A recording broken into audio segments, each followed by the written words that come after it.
নমস্কার, কেমন আছেন সবাই? বসুন্ধরা ব্লগের নতুন একটি ভিডিওতে আপনাদের সবাইকে স্বাগত জানাই। আশা করছি আমার ভিডিওটি যে যেখান থেকে দেখছেন প্রত্যেকে খুব ভালো আছেন এবং সুস্থ আছেন। আজকের দিনটিতে ভিডিওটি শুরু করলাম একেবারে সকাল থেকে। সকাল সকাল স্নান সেরে একটু চলে এসেছি ড্রেসিং টেবিলের সামনে।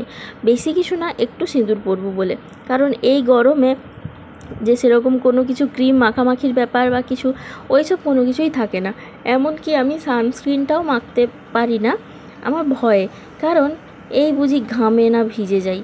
কারণ আমার কোনো ক্রিম না এই গরমকালে ঠিক স্যুট করে না, যাই মাখি না কেন মুখে প্রচণ্ড ঘাম দিয়ে দেয়, ঘাম দিয়ে একেবারে একসা হয়ে যায়। সেই জন্য আমি আর কোনো কিছু ইউজ করি না। আর এই দিকে দেখুন পুচকেটা কীরকম একটা আবভাব দিচ্ছে, একটু ভ্রু নাচিয়ে দিল। ক্যামেরাটা যেহেতু চলছে ও দেখতে পাচ্ছে, ও ওর মতো করে একটু পোজ দিয়ে দিল। এটা আমি এই ভিডিও এডিট করতে করতে লক্ষ্য করলাম, আগে কিন্তু দেখা হয়নি যে ও একটু পোজ দিচ্ছে বা হাসছে। ও না ওরকম করে যখন ছবি ওঠে বা একটু ভিডিও করবো এরকম স্ট্যান্ডকে রেখে দিই, ও সেটা দেখে দেখে না খুব সুন্দরভাবে পোজ দেওয়ার চেষ্টা করে।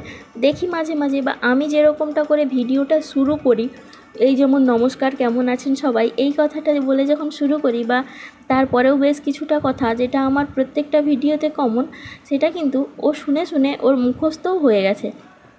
ও সেটাকে বারবার ধরে বলতে থাকে। চলুন, ড্রেসিং টেবিলটা আমার মোছা হয়ে গেল কথা বলতে বলতে। মেয়েকে একটু ম্যাগি করে দিলাম, তার কারণ ও আজকে অনেক সকাল সকাল উঠেছে। আর সকাল সকাল ওঠার পরেই আমি ড্রেসিং টেবিলটা মুছে নিলাম এই কারণ একটু অগোছালো লাগছিল। আর সাজানো ঘর প্রত্যেকেরই ভালো লাগে, আমি তেমনভাবে সাজানোর কোনো সময় পাই না, তবে যেটুকু পাই একটু চেষ্টা করি। এবার একটু পুজো করব। আপনারা তো জানেনই যে আমার যেখানে ঠাকুর থাকে একটু উঁচু, সেই জন্য হাত পায় না, তাই চেয়ার নিয়ে আমাকে সমস্ত জিনিসপত্র একটু পেরে নিতে হয়। সেই জন্য সমস্ত জিনিসপত্র চেয়ার নিয়ে নামিয়ে নিলাম। এবার এগুলোকে ধুয়ে নিয়ে এসে আমি তারপরে পুজো করব। তবে পুজো যে করব খুব অল্প স্বল্পভাবেই সমস্ত কিছু সাজিয়ে গুছিয়ে করব।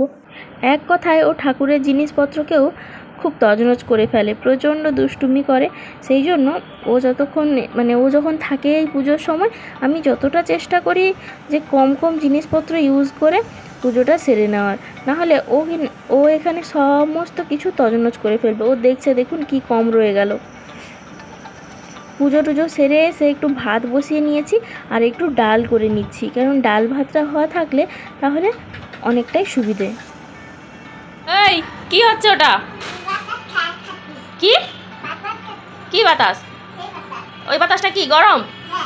গরম বাতাস ওটা? ওটা কি গরম গরম বাতাস বেরাচ্ছে না কি বাতাস বেরাচ্ছে? গরম বাতাস? মূর্খ, তুই বেরিয়ে আয় ওখান থেকে। ওখানে কি বাতাস বেরাচ্ছে বলতে হবে, না হলে হবে না। কি বাতাস? গরম বাতাস না ঠান্ডা বাতাস? গরম বাতাস। ঢুকে যা ফ্রিজে, ঢুকে যা। হ্যাঁ না, এবার বেরাও। পিউকে এত গরম লাগছে, পিউ ফ্রিজ খুলে দাঁড়িয়ে আছে। কি দেখবে সবাই? ফ্রিজগুলা হাত ধুবো কেন? গরম বাতাস? তোমাদের ফ্রিজে কি আছে? বৈতাল ঘ্যাট আর আলু ভাজা আর ডিম আর আর আর আর এবার বন্ধ করো, অতক্ষণ ফ্রিজ একসঙ্গে খুলে রাখতে নেই। চলো বন্ধ করো, বন্ধ করো, বন্ধ করো। আমরা আজকে একেবারেই হালকা পাতলা কিছু খাবো, সেই জন্য মেয়ের জন্য একটা মাছ ভেজে দিচ্ছি। আমাদের জন্য হবে বেগুন দিয়ে আলু দিয়ে একটা সর্ষে এবং পোস্ত দিয়ে বেশ সুন্দর করে একটা তরকারি করব, সেই জন্য এই মশলাপাতিগুলো কেটে রেখেছি। আর একটু শাকের ভাজা করব। এই শাকটা হচ্ছে কলমি শাক, মেয়ে খুব খেতে ভালোবাসে। কি করতিস ওটা?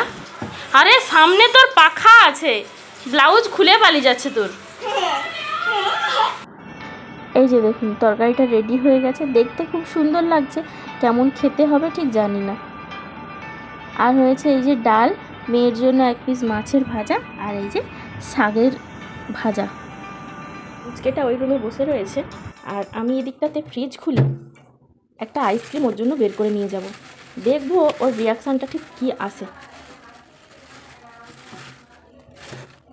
ওকে এই সবগুলো দেখানো যাবে না, দেখালে এক্ষুনি সবগুলো ফিনিশ করে দেবে, সেই জন্য টুকটুক করে একটু একটু করে বের করতে হয়।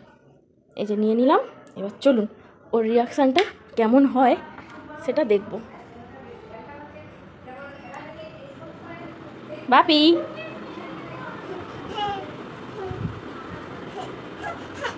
কি এটা?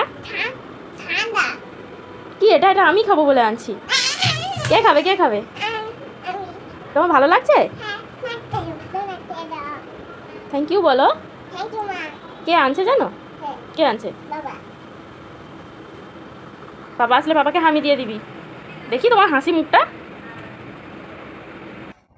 এখন বাজে বিকেল 5টা, আর এখন চলে এসেছি একটু বাপের বাড়িতে, কারণ বাপের বাড়িতে আজকে না আম পাড়া হয়েছে।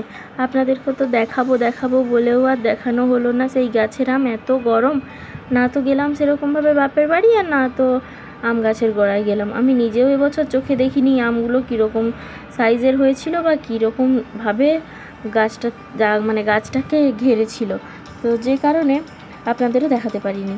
চলুন, এই যে মেয়ে তো এসেও মাসিদের সঙ্গে পড়েছে, আর এই যে আমগুলো এগুলো সব রয়েছে এখানে টোটাল মতো হয়তো 2 কুইন্টাল আম এখানে আছে, আর ঘরের ভেতরে যা আছে আর বিক্রিও হয়ে গেছে 40-50 কেজির মতো। যেখানে পাড়া হয়েছে সঙ্গে সঙ্গে ওখানেই বিক্রি হয়ে গেছে। আর এগুলো সব গাছ পাকা আম, যেগুলো ওই মানে পাড়তে গিয়ে পড়ে গেছে বা একটু ধরে নিয়েছে হাত ফসকে, বা একটু হাত বাছাই এরকমই আর কি।